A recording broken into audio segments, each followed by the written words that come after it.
parable na ito na mayroong kaugnayan sa pagiging witness. And Jesus is preparing them to witness to many. Bagamat meron ng crowd, hindi ibig sabihin ay lahat ay mga alagad. Kaya makikita natin 1,000 yung crowd. Pero ang kinausap lang niya ay kanyang mga alagad. No? Iba yung crowd, iba yung disciples. Okay.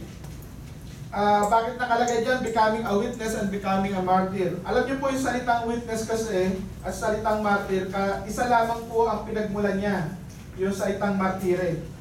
Okay. At ang sabi ni Jesus Christ, be on your guard against the yeast of the Pharisees, which is hypocrisy. Bilang mga witness, mainam na malaman natin na walang itinatago na mananatiling nakatago. Nothing concealed that will not be disclosed. No?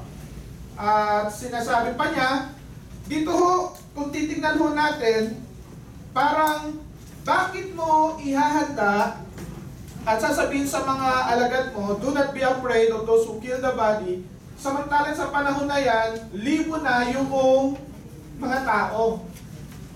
Sa panahon ngayon, pagka sinabi mo, meron kang libong followers, para kang tinatawag na success. Pero hindi po yun ang sukatan nung Panginoong Yesus, kasi hindi naman siya tumawag ng crowd, tumawag siya ng mga alagad, disciples. Tinawag niya po tayong maging alagad, hindi maging crowd. Ano ang kaibahan ng crowd? Crowd ay parang fans. Di ba? Oo, masaya sila. Pero, hindi ibig sabihin yun committed. Dahil pagka merong dumating na bagong sikat, mawawala yung mga tagahanga, di ba? Yeah. Pangalawa, may kita rin natin dito, no? Ano yung mga reasons not to be afraid? Our hairs are numbered. Then, kung ina-acknowledge natin si Jesus Christ publicly, i-acknowledge din naman niya tayo sa harapan ng mga anghel doon sa trono ng kanyang Ama. At dito rin ho, kung makikita rin natin dyan sa panahon na yan, dyan sinabi na hindi lahat ng kasalanan ay patatawarin. Mayroong kasalanan na hindi mapapatawad. Ito yun ang kasalanan ng against sa banal na Espiritu. No? Yan yun. Yan yung konteksto ng pag-uusap ni Jesus. And then, kung tayo man ay dadalhin sa mga rulers, sa synagogues, no? Kung tayo man ay aakusahan, ay huwag mo tayong matakot dahil sa ang banal na Espiritu ay sumasa atin. Amen. No?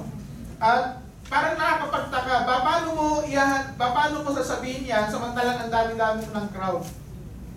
Kasi nga, iba yung crowd, iba yung disciple. Okay. Ngayon, habang nakikipag-usap si Jesus ng ganon, merong isang request. Ano yung request? Someone in the crowd said to him, Teacher, tell my brother to divide the inheritance with me. Ang pinag-uusapan ay paano ka magiging witness. Ang pinag-uusapan ay paano ka sasama sa misyon. Ang pinag-uusapan ay paano maaari dahil sa paglilingkod mo sa Panginoon ay mahuhuli ka, ikukulong, aakusahan. Tapos biglang may magsasalita na, pakisabi ko naman sa kapatid ko na hatiin yung mana. Di ba out of context yung pagsasalita? Pero, dito makikita natin na ang Panginoong Yesus. Ngayon, wala hong masama sa inheritance, wala hong masama sa mana, wala hong masama sa pera. Okay. Sabi ho, bilang ngayon naman, Father's Day, ang isang mabuting ama ay nag-iiwan ng pamana sa kanyang mga anak. Tama ba yun? No? Sabi ron? A good man leaves an inheritance for his children's children. So wala hong masama sa inheritance. Okay. Ngayon, tingnan natin yung prelude ni Jesus Christ sa parable. Ano yung prelude niya? Then he said to them, watch out, be on your guard against all kinds of greed. A man's life does not consist in the abundance of his possessions. Okay. Ano ho ba yung greed? Ang sabi ho ni Webster, the desire for more than one needs or deserve. Ang sabi ni Strong, ito po ay pagiging covetous. Practicing covetousness, sabi ni Strong. No? O yung pagnanasa mo ng higit sa mga bagay na deserve mo o dapat lamang sa iyo. Paghahangad ng mga bagay na higit sa deserve mo o para lang sa iyo. Okay, yan yung prelude ni Jesus Christ. Now, it is not sin to get wealthy, but it's a sin to be greedy. Hindi masama na yumaman, dahil sabi nga, alam niyo po yung Gideon's International, para ka makapagbigay ng 1,000,000 Bibles, it takes wealth. Amen. So it is not sin to be wealthy, it's sin to be greedy. And because of the generosity ng mga tao, nagpapatuloy itong ministeryo na ito. Remember na ang Diyos natin, ang Ama natin ay generous Father. At ang kabaliktaran ng generosity ay greediness. Diba? Pagkakaroon ng pagiging sakim. Sabi sa unang Korinto 5:11, huwag ninyong pakisamahan ang nagsasabing sila'y Kristiyano, ngunit nakikiapid, sakim, sumasamba sa Diyos-Diyosan, nanlalait, naglalasing at nagnanakaw. It is not sin to get wealthy, but it's a sin to be greedy. No? Wala silang bahagi sa kaharian ng Diyos, sabi doon sa 1 Corinthians chapter 6. Okay. Kaya hindi po pwede na isang mananampalataya na anak ng generous God ay magiging greedy. Bakit? Kasi ang father mo ay generous. Tapos ikaw magiging sakim. Hindi po pwedeng magmana ka sa Ama pagka ganoon. Kasi tayo po, lahat mo ng gifts of the Holy Spirit at fruits of the Holy Spirit nakadugtong sa kung sino ang ating Ama. Ano ba yung frutos ng banal na Espiritu? Pag-ibig, kapayapaan, di po ba? Pag wala na doon, ibig sabihin yun, hindi yun sa Diyos. Kaya yung greediness ay hindi kasama sa Panginoon. Okay, tingnan mo natin yung parable. Okay, tingnan natin yung parable. Yung parable, ang sabi ron, and he told them this parable, the ground of a certain rich man produced a good crop. He thought to himself, what shall I do? I have no place to store my crops. Then he said, this is what I'll do. I will tear down my barns and build bigger ones, and there I will store all my grain and my goods. Wala hong problema sa pag-angat sa buhay at pagkakaroon ng maraming pagpapala. Hindi ho yung problema. No? Ang magiging problema lang pag nakalimutan natin na hindi tayo pinagpala para lang sa atin. Remember, yung panawagan ng Israel sa pamamagitan ni Abraham, ang sabi ng Diyos kay Abraham, pagpapalain kita at ikay magiging pagpapala sa maraming bansa. We are blessed to be a blessing. Sabi sa Leviticus chapter 19, verse 9 to 10. Sabi sa Leviticus, pagka ikaw ay nag-harvest, huwag mo nang kunin yung mga nasa gilid, yung mga nasa corners. Huwag mo nang i-harvest yung nasa corners. Ngayon, pag may nahulog, huwag mo nang pulutin. Bakit? Para iyon sa mga mahihirap. No? Ang sabi ron, itira ang mga nasa gilid. Huwag pulutin ang nalaglag. Huwag pitasin ang lahat ng bunga sapagkat may mga kababayan kang naghihirap. Leave something for the poor. Malinaw yun. No, sa Old Testament hanggang sa New Testament, generosity ay tanda ng isang mananampalataya. Amen ba ron? No? Kaya tayo pinagpapala para maging pagpapala. Bakit o? Gaano pa katagal ang ating buhay? Tatagal ba tayo ng 100? Okay. Diba? Pero ito, iba tingnan ho natin yung kanyang desisyon sa buhay. No? Ang sabi niya, and I'll say to myself, you have plenty of good things laid up for many years. Take life easy, eat, drink, and be merry. Di ba? Hindi naman masama, di ba? Pinagpaguran niya yun. Pero ano sabi ng Diyos? Ano ang sabi ng Diyos sa kanya? Ha? You ano raw? You're full. This very night, your life will be demanded from you, then who will get what you have prepared for yourself? Di ba sabi kanina doon sa Proverbs, yung inheritance ay ibinibigay ng good father. Pero yung mga inipon ng masama ay pupunta lamang sa mga righteous. Okay. Tinahon natin. But God said to him, you put this very night, your life will be demanded from you. Ngayon, ano naging problema niya? Nakalimutan niya yung purpose. Bakit siya pinagpala ng Diyos? Nakita lamang niya na para lamang sa kanya yung mga bagay na nakamtan niya. Let us always remember, wala hong tao na independent. Lahat ho tayo ay dependent. Isipin nyo na lamang kung walang gumawa ng damit. Ano ang itsura natin ngayon? Isipin nyo na lamang kung walang nag-aayos nitong lugar. Saan tayo? Lahat ho tayo dependent. Di ba? Nakadepend ho tayo sa panahon, nakadepend ho tayo sa lakas, nakadepend ho tayo sa maraming bagay. No? Ang tangi lamang independent ay ang Diyos.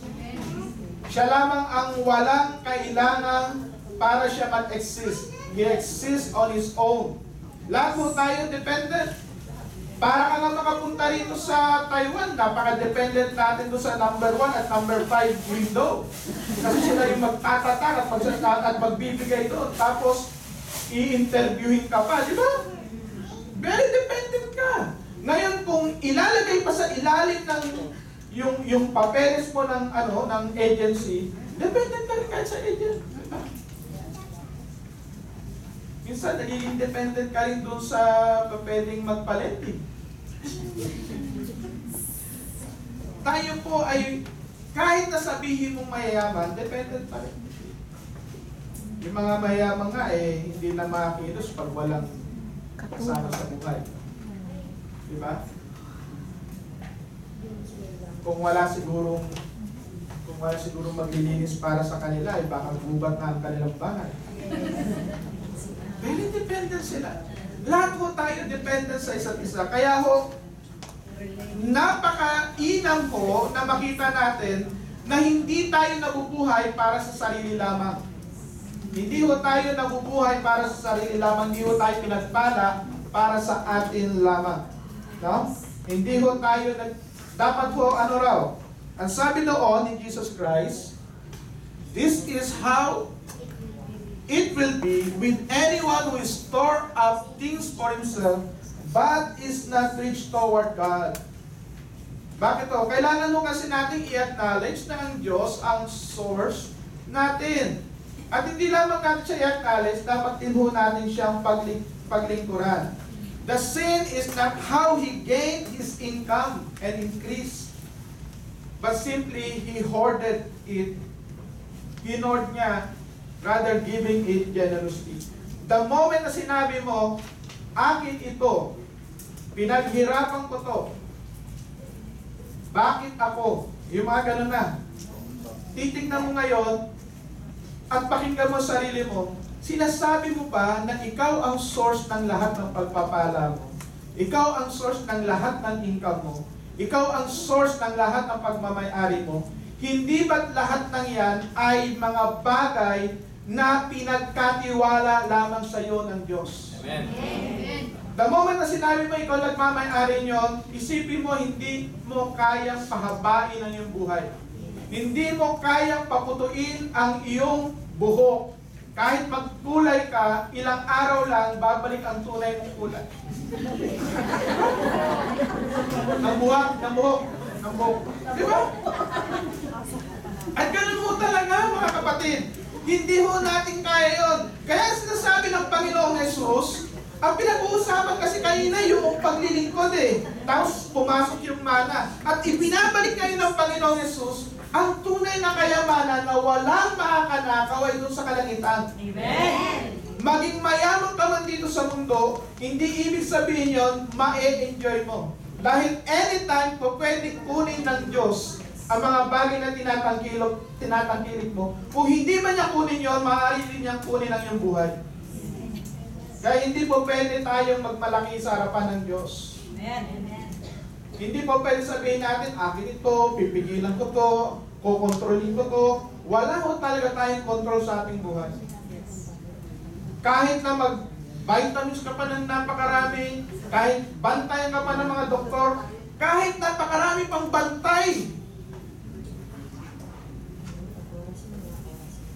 kahit 100 pa ang bantay, kaya pasukin ng isang tao ang resort world. Diba? Nakuha ninyo? Isang lugar yon na napakaraming gwardiya, ang daming CCTV, at napakalapit ng polis. At sino mag-aakala na ang pumunta ka lamang para mag-enjoy ay yun na palang katapusan? Hindi natin hawak ang ating buhay. Pag the moment na inakala natin tayo ang source ng pagpapala, at sasabi natin, ayoko dyan. Akin ito. Bakit? Di ba? Ganun. Tanungin natin, hawak ba talaga natin? O ang salapi ang humahawak sa atin? Diba? The moment na masyado tayong tikom, ang totoo, hindi tayong mahawak. Ang salapi ang humahawak na sa atin. Ang mga tao na tikom ang kamay, hindi sila ang humahawak sa salapi. Sila ang hinahawakan ng anyone who store up things for himself but is not rich toward God. Okay. Alam niyo, hindi ho masama ang maglingkod sa Panginoon at hindi ho masama ang magkaroon ng yaman. Ang sabi ho ni David, no, I was young and now I am old, yet I have never seen the righteous forsaken or their children begging bread. They are always generous and lend freely, their children will be blessed. Sabi ho ni Haring David, Psalms 37, matanda na ako pero hindi ko nakita na ang mga anak ng matutuwid ay nagpalimos. Lagi silang mapagbigay. They lend freely and their children will be blessed. Ano ho? Ngayon, ano ho ang mga tao na rich toward God? People who are rich toward God uses wealth as a tool to do good.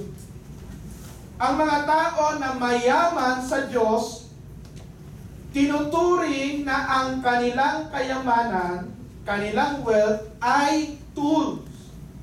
No? Kagamitan. Hindi siya nagpapagamit, ito ay ginagamit. Ang salapi ay inuutusan. Pag ikaw ang humahabol sa salapi, ibig sabihin ikaw ang inuutusan ng salapi. Kaya hindi ka na makapagpahinga eh. Bakit to? Kasi nahabol mo, habol ko ng habol. Habol ka ng habol. Di ba? Sayang naman yung sayang naman. Di ba? Linggo na. Lord, maiintindihan mo naman ako. Lord, alam mo, intindi ka ng Panginoon. Ang problema lang, ayaw mong intindihin ng Panginoon. Ayaw mong intindihin na ang Panginoon sinasabi niya, mahalaga ka. Mas mahalaga ka pa sa ibon. Yung mga ibon, hindi napapagod. Yung mga ibon, hindi nagkukulang. Mahalaga ka.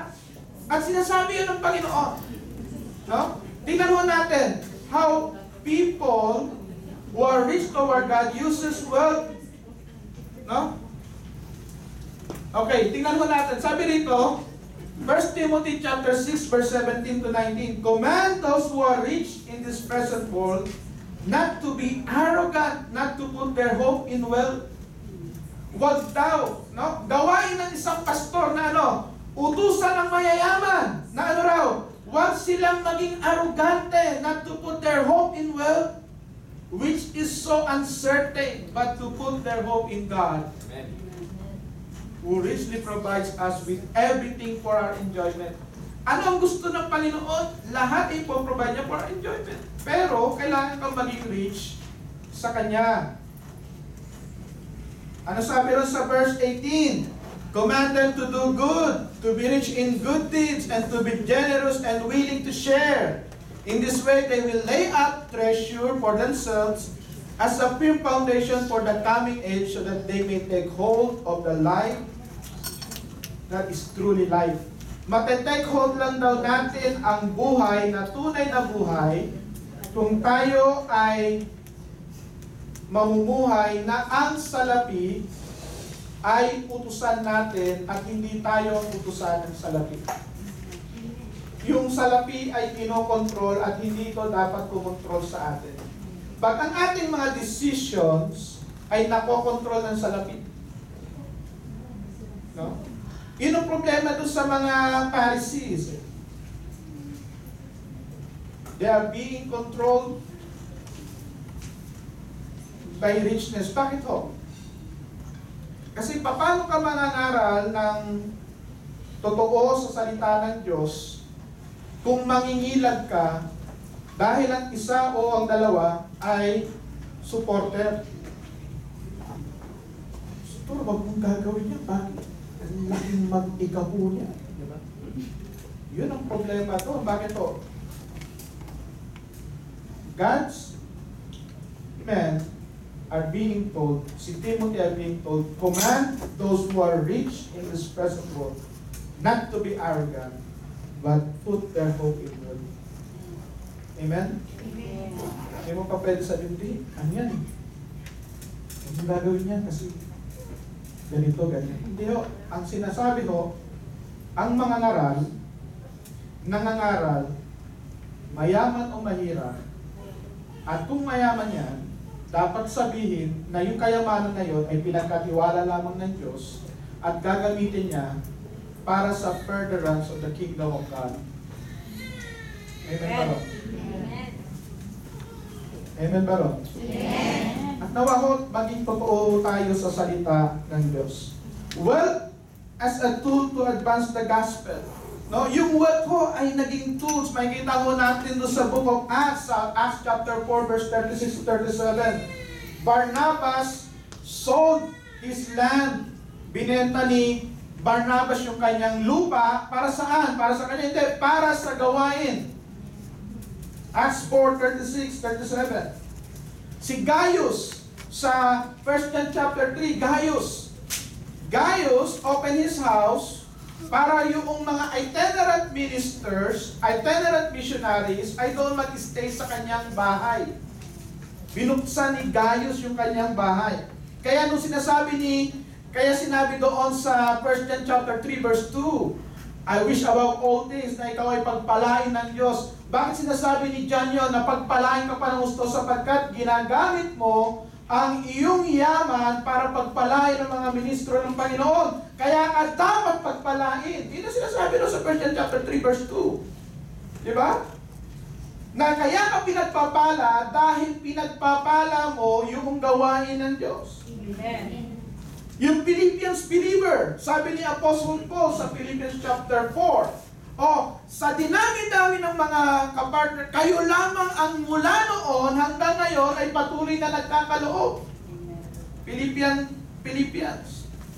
Ganon din yung widow, yung poor widow na merong dalawang kusing at nagkaloob siya nung sinabi ng Panginoong Yesus, mas malaki yung binigay noon.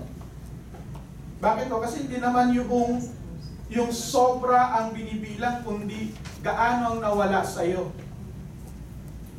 Di ba?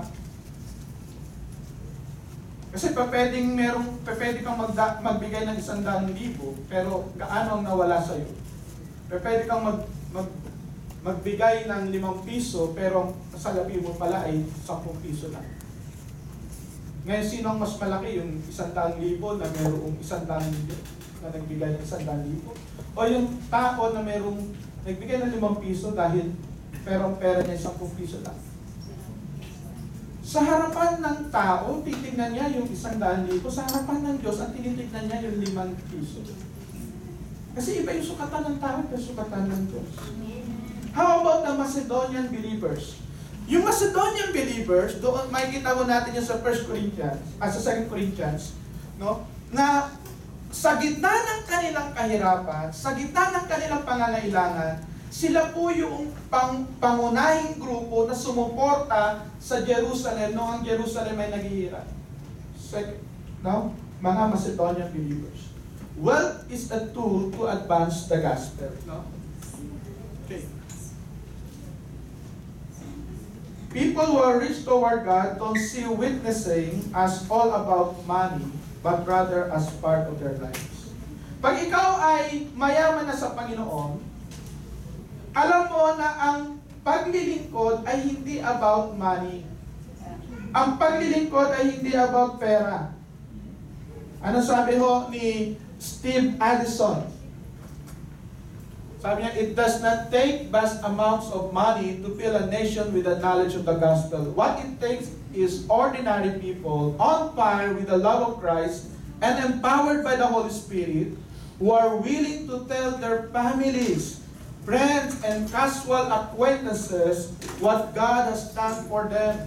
Mula pa lang sa simula, ang ginagamit ng Panginoon ay mga ordinaryong tao na nagpapagamit sa Kanya at puspos ng banal na Espiritu. Huwag ho nating dayain ang ating sarili na lagi lamang sa labi ang magpupush sa kingdom of God.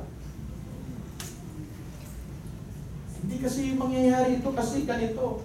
Kasi ganyan. Mga kapatid, ang kailangan ho natin ay ang kapangyarihan ng banal na Espiritu. More than anything. Ano ang sabi ho ng mga alagad? Silver and gold I have none, but such as I have I give unto you in the name of Jesus Christ of Nazareth, rise up and walk. Amen? At hanggang ngayon, pagka hindi ho natin nakita at patuloy natin tinitignan na dapat ganito, dapat ganyan, no, na ang sukatan natin ay ang pananalapi, yaman sa sanlibutan, mamimiss natin yung tunay na yaman na pinagkakaloob ng Panginoon. At yun po yung kapangyarihan niya, yung kanyang abilidad, yung kanyang presensya. No?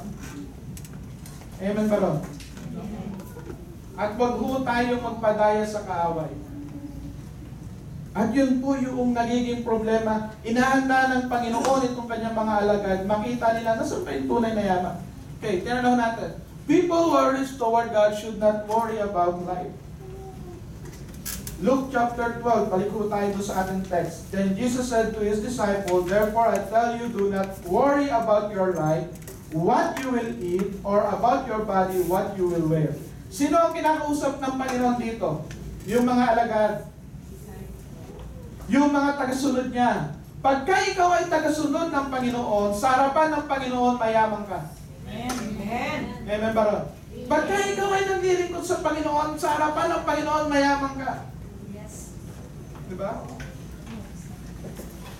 Lagi ko natin tatandaan, the promise of Christ's presence that I will be with you to the end of times, ay nakakabit sa mga tao na magpapagamit sa Kanya para i-push yung paghahari ng Diyos.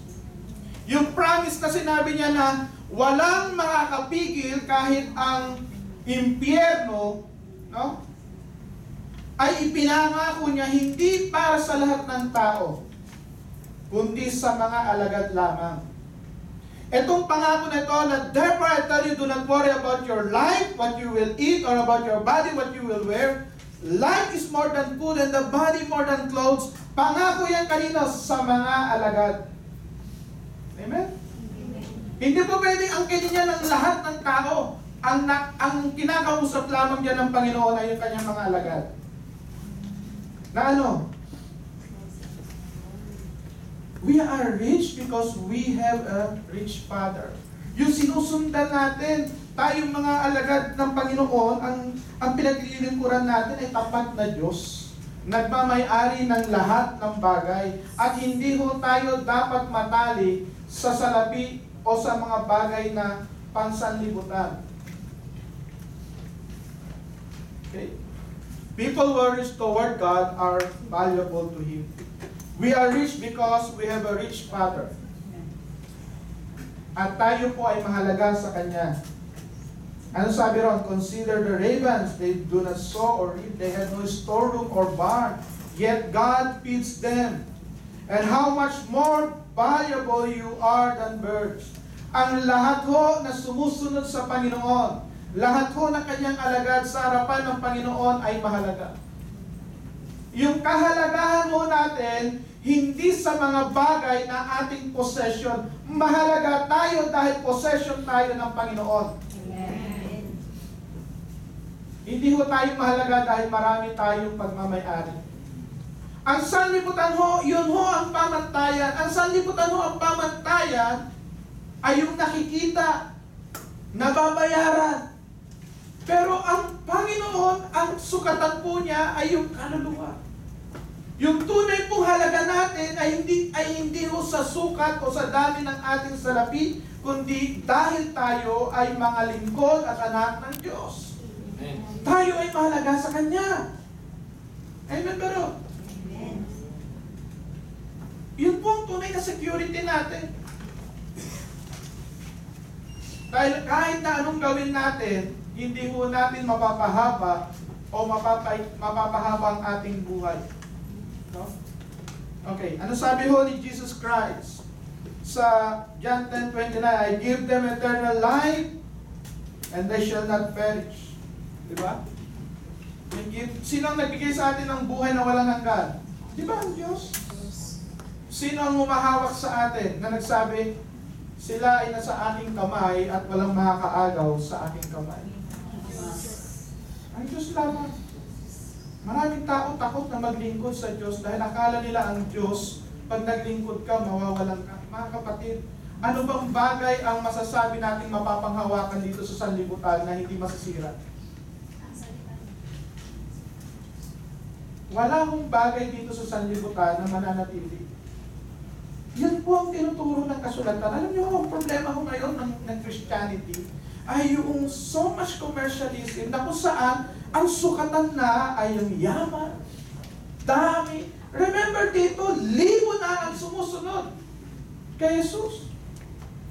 Pero ang tinututukan pa rin niya yung mga alagad. Amen ba ron? No? Kasi yun po yung ating seguridad eh. Sa ngayon na very popular yung prosperity gospel. Mga kapatid, ang tunay na prosperity ay nasa Panginoon. Dahil sa Kanya, dahil doon sa langit, walang makakanakaw ng tunay na yaman. Kung mag-iipon tayo ng yaman, mag-ipon po tayo ng yaman doon sa langit. No? Kung mag-iipon po tayo ng tunay na yaman, mag-ipon po tayo ng kayamanan sa langit. Bakit po? Dahil doon, walang makakanakaw. Okay. Dahil doon, walang makakanakaw. Kung saan man ho tayo, dalhin ng Panginoon. Kung saan man ho tayo, dalhin ng Panginoon. Kung dalhin man tayo sa Marawi, bubuhayin tayo ng Panginoon. Kung saan ka dalhin ng Panginoon? Diba? Alam niyo ho, sa totoo lang, no? Makinig kayo sa, ngayon, sa mga programa na na para bang ang mundo ay hindi masisira at hindi wawasakin. Pero mga kapatid, wawasakin ho. Wala hong mananatiling bato na nakapatong sa kapwa bato. Lahat ay pupugnawin. Lahat ay lilinisin ng apoy. Malinaw ho yun. Walang dahilan para manatili tayo sa kasalanan at kasamaan. Kaya tayo kailangan mamuhay ng may kabanalan dahil wala hong permanente dito sa lupa. Kung hindi ko ito sasabihin, magiging tiwali ako na mga ngaral. Because there will come a time na ang mga tao ang hahanapin lamang yung masasarap sa tenga. What they're eating is not good. But sinasabi ni Jesus Christ, hindi. Do not worry. Who of you by worrying can add a single hour to his life? Pag nag-worry, alam niyo, makita ho natin, no? From greedy to worry. Alam niyo ba, dalawa na yun ay parehong kasalanan? Yung worrying is also a sin.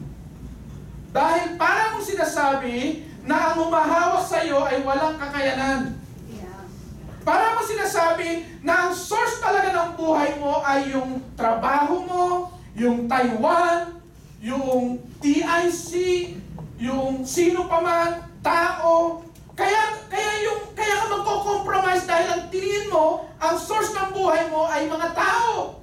Pero kung ang source ng buhay mo ay ang Diyos, maglilingkod ka ng tapat. Maglilingkod ka in the midst of many sufferings. And you don't have to worry about anything dahil hindi mo naman kayang pahaba ang buhay mo at doon mo pwede natin magsabi na where you send me, I will go. What you feed me, I will. Diba? Ano man ang pakain mo at kakainin ko. Mga kapatid, panahon na talaga maglingkod ho tayo totoo. Amen. Maglingkod ho tayo ng totoo, hindi salapi. Hindi pera. Pag tayo ho ay nasa Father's hand, no one can snatch us away from our Father's hand. Doon po yung ating security. Amen. Amen. No? Doon po ang ating security. Hindi by the numbers, hindi by the amount of money, hindi ng organization. Lahat ay masisira, lahat ay mawawala. Walang mananatili sa mundo na ito, maliban lamang sa salita ng Diyos. Heaven and earth will fail, but my words, sabi ni Diyos, will remain. Amen to all. Amen. Ngayon, ano ho ang challenge sa atin?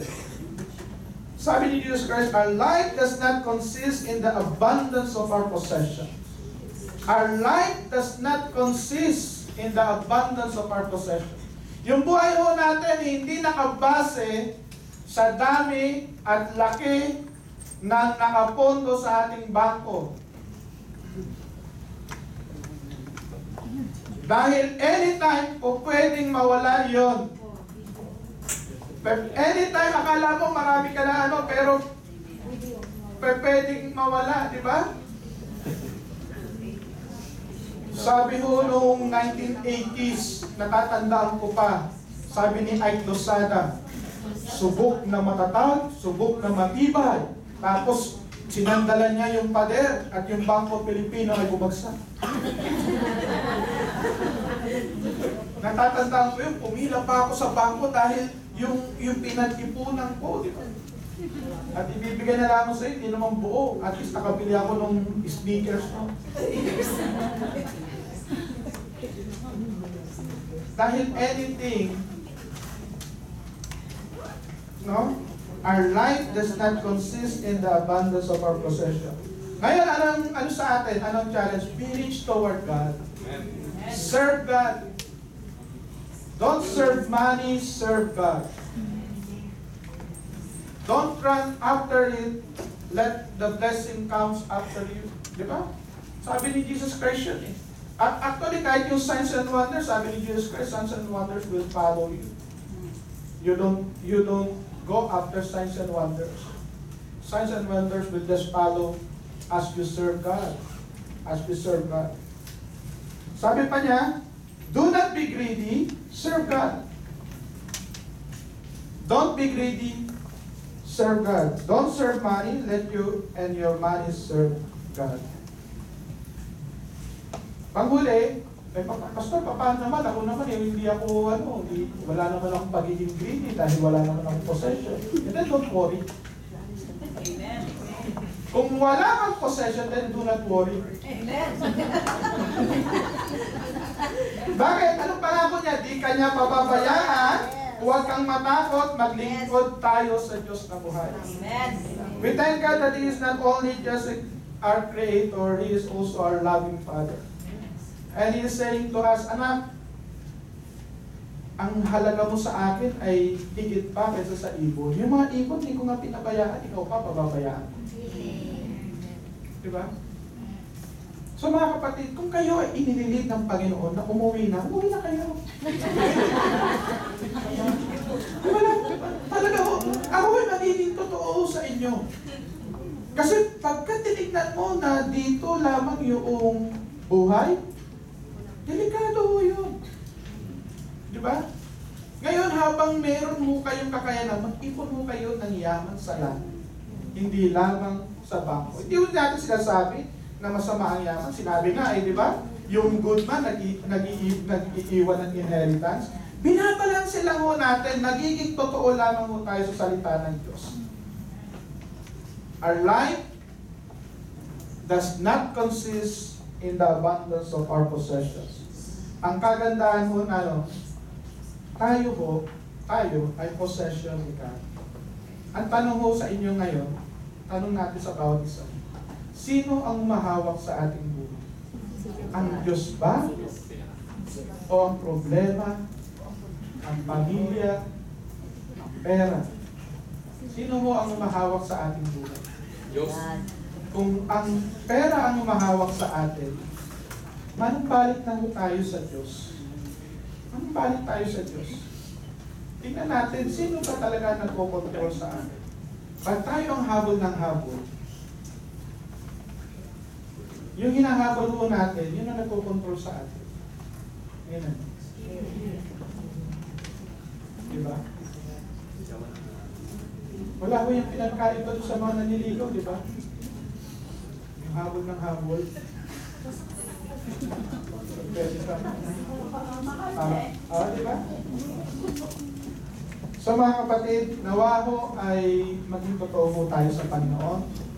Maglingkod tayo sa Diyos. Sa mga tatay, hindi ho masama ang yumaman. Sa bawat isa, hindi ho masama ang yumaman. Pero wag ho nating hayaan na yun ang magligtas sa ating buhay. Hayaan natin na ang magligtas sa ating buhay ang Panginoon, ang kanyang mga salita. At habang may lakas tayo at may kakayanan, maglingkod tayo ng tapat sa Diyos. Magandang hapon po at pagpalain tayo lahat.